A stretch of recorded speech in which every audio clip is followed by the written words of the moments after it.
Hello बच्चों, आज हम लेकर आए हैं साइंस स्पीडी का मॉडल सेट 31, 32 और 33। तो मैं हूं कुश कुमार और आप लोगों का स्वागत करता हूं आपके अपने ही चैनल ज्ञान मंजिल तक में। तो देखते हैं आज हम पहला क्वेश्चन कि मछलियों से संबंधित अध्ययन क्या कहलाता है। तो मछलियों से संबंधित अध्ययन को कहते हैं हम इक्थियोलॉजी। इक्थियोलॉजी में क्या करते हैं, मछलियों का अध्ययन करते हैं।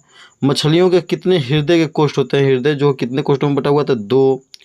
घाव का अध्ययन क्या कहलाता है, तो ट्रोमेटोलॉजी। ट्रोमेटोलॉजी घाव के अध्ययन को। घाव को कौन सा विटामिन भर देता है, तो सी। विटामिन सी का रासायनिक नाम क्या है, तो एस्कर्बिक एसिड। Ascorbic acid. अब विटामिन सी की कमी से कौन रोग होता है, तो एस्कर्बिक रोग होता है। जनसंख्या के अध्ययन क्या कहलाता है, तो जनसंख्या के अध्ययन डेमोग्राफी कहलाता है। जनसंख्या दिवस 11 जुलाई को मनाया जाता है, विश्व जनसंख्या दिवस। डेमोग्राफी। मानव की त्वचा सबसे मोटी होती है कहाँ, तलवे पर, हाथ की तलवे या पैर की तलवे पर।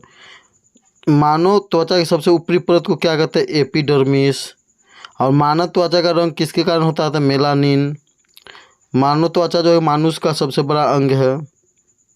कोशिका में पाया जाने वाला उसकी पदार्थ क्या है, DNA, deoxy ribo nucleic acid. यह कहाँ कहाँ पाया जाता है, डीएनए केंद्रक, माइटोकॉन्ड्रिया, नीलहरित शैवाल। योग्यता की उत्तरजीविता का प्रतिपादन किसने किया, डार्विन ने। योग्यता के उत्तरजीविता का प्रतिपादन किसने किया, डार्विन ने। डार्विन द्वारा लिखी गई पुस्तक का नाम क्या था, द ओरिजिन ऑफ स्पीसीज। पुस्तक के लेखक है डार्विन। मानव के शरीर में एंट अमीबा हिस्टोलिटिका पाया जाता है कहाँ, आंत में। आंत जो है आहार नाल का सबसे बड़ा अंग है, छोटी आंत सबसे बड़ा। छोटी आंत में ही भोजन अंतिम रूप से पाचित होता है। पेचिस किसके लिए उत्तरदायी होता है, एंट अमीबा के लिए। प्रोटोजोआ है पेचिस, प्रोटोजोआ से होता है पेचिस। आंत से संबंधित बीमारी है। परवाल है एक क्या, समुद्री जीव। परवाल एक समुद्री जीव है, समुद्र में रहने वाला जीव है। ब्लड प्रेशर मापा जाता है स्फिग्मोमैनोमीटर से। ब्लड प्रेशर समान व्यक्ति का कितना होता है, तो 120/80 mmHg। 120/80 mmHg। देखते आगे, सोते समय मनुष्य का रक्तचाप घटता है, तो सोते के समय मनुष्य का रक्तचाप घटेगा, दौड़ते समय बढ़ जाएगा। दौड़ते समय मनुष्य का रक्तचाप बढ़ जाता है, सोते समय क्या होता है, घटता है।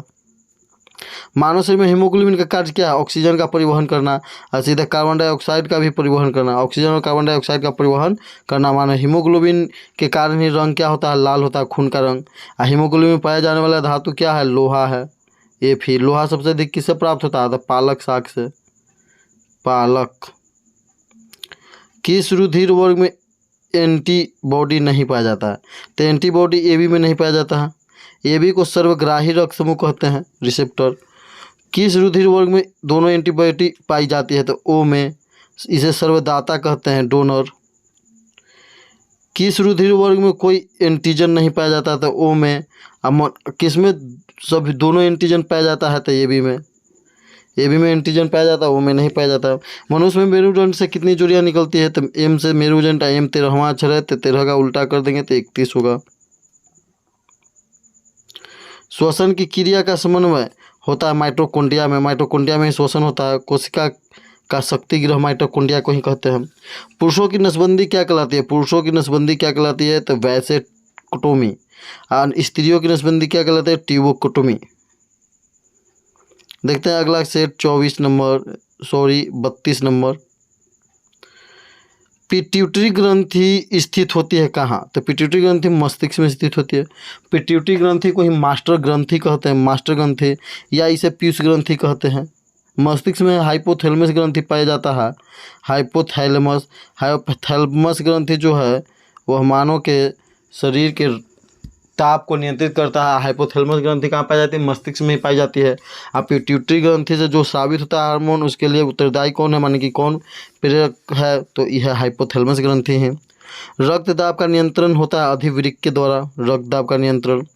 मानव शरीर में सर्वाधिक शक्तिशाली पेशी है, तो जबड़ा। जबड़ा जो है निचले जबड़े की हड्डी, निचले माने सबसे मजबूत अंग कौन है, तो निचले जबड़े की हड्डी। बड़ी हड्डी सबसे कौन है, तो फीमर। सबसे छोटी स्टेपिडियस।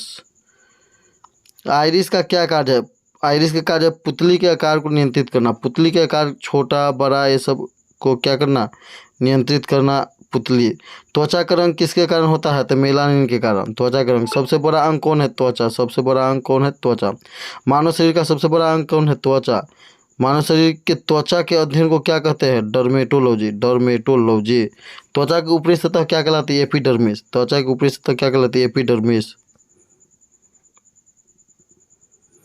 किस विटामिन के कमी के कारण हृदय घात होता है? तो B1। B1 को ही थायमिन कहते हैं। विद्युत धारा किससे मापी जाती है? अमीटर से। विद्युत धारा किससे मापी जाती है? अमीटर से या एमीटर से या आमीटर से।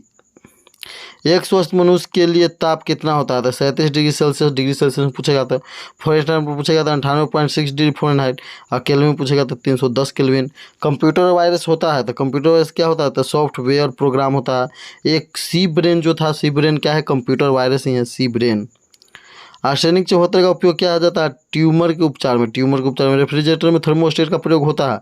तो थर्मोस्टेट जहाँ पर थर्म मान होता है ताप, स्टेट माने स्टेट रखना, मतलब कि सीधा रखना। तो जहाँ पर समान ताप को बनाया जाए, समान ताप बनाए रखने के लिए फ्रीऑन गैस, इसमें रेफ्रिजरेटर में फ्रीऑन गैस भरी जाती है।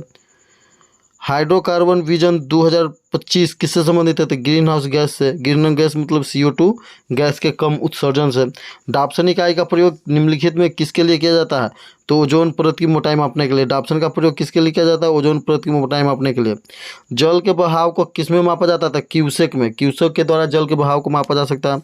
सबसे कठोर धातु कौन है? तो सबसे कठोर धातु प्लेटिनम है। यह पूछ देगा कि सबसे कठोर पदार्थ कौन है? तो हीरा है। क्रोमेटोग्राफी की तकनीक का प्रयोग किस लिए किया जाता है? तो एक मिश्रण से पदार्थों को अलग करने के लिए। सबसे भारी तत्व कौन है? ओस्मियम। सबसे भारी तत्व ओस्मियम। और सबसे हल्का तत्व कौन है? हाइड्रोजन। मोती के मुख्य अवयव हैं, तो मोती के अवयव हैं क्या है? एरागोनाइट। एरागोनाइट और कांचियोलिन। कांचियोलिन।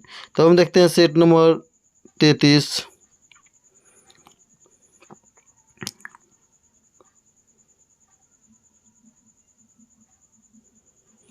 उष्मा का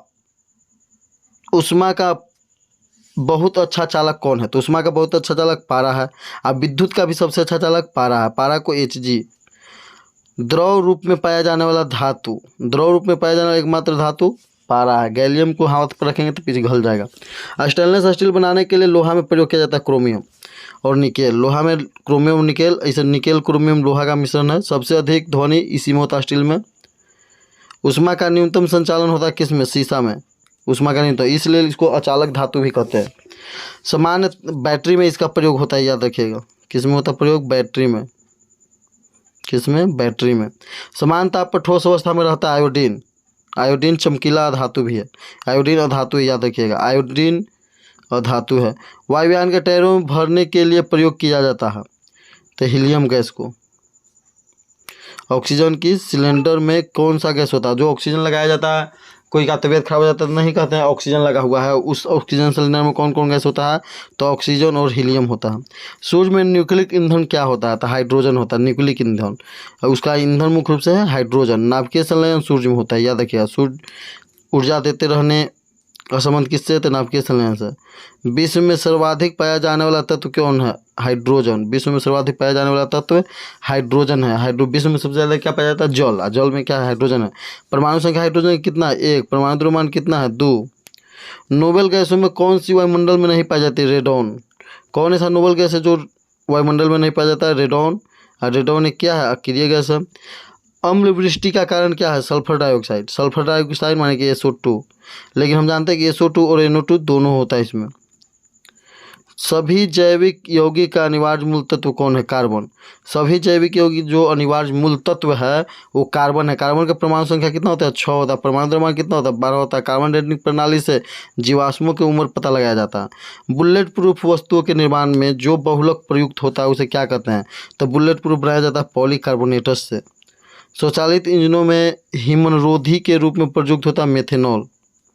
मेथेनॉल। कच्चे फलों को पकाने में प्रयोग में लाई जाने वाली गैस होती है, तो कच्चे फल को अगर घरे पकाना है तो एसिटिलीन, और कच्चा फल जो पेड़ में पड़ जाता है तो एथिलीन। पेड़ में जब पक जाएगा तो एथिलीन, अब घरे पकाएंगे तो एसिटिलीन। शक्कर के किण्वन से बनता है इथाइल अल्कोहल। शक्कर के किण्वन से क्या बनता है? इथाइल अल्कोहल, जिसे मुख्य रूप से अल्कोहल कहते हैं। खाद्य संरक्षण फूड प्रोसेसिंग हेतु प्रयुक्त किया जाता है बेंजोइक एसिड। फूड प्रोसेसिंग मतलब खाद्य को संरक्षित रखने के लिए किस अम्ल का प्रयोग किया जाता है? तो बेंजोइक एसिड। यह घास फूस में भी पाया जाता है। पदार्थ जो खाने की वस्तुओं के परीक्षण में प्रयुक्त होता है, सोडियम बेंजोएट। Sodium benzoate. शहद का प्रमुख घटक क्या? फ्रक्टोज या फल शर्करा। आयोडीन होता है, आयोडीन हार्मोन है तो थायरोक्सिन। आयोडीन एक हार्मोन है थायरोक्सिन। थायरोक्सिन हार्मोन स्रावित होता है, उसमें आयोडीन। आयोडीन की कमी से कौन रोग होता है? तो घेंघा रोग होता है। खुले में कुछ देर रखा दूध खट्टा हो जाता है, क्यों? तो खुला में कुछ देर दूध को रख देंगे तो क्या हो जाएगा? खट्टा हो जाएगा। आई किसके कारण खट्टा होगा? तो लैक्टिक अम्ल के कारण।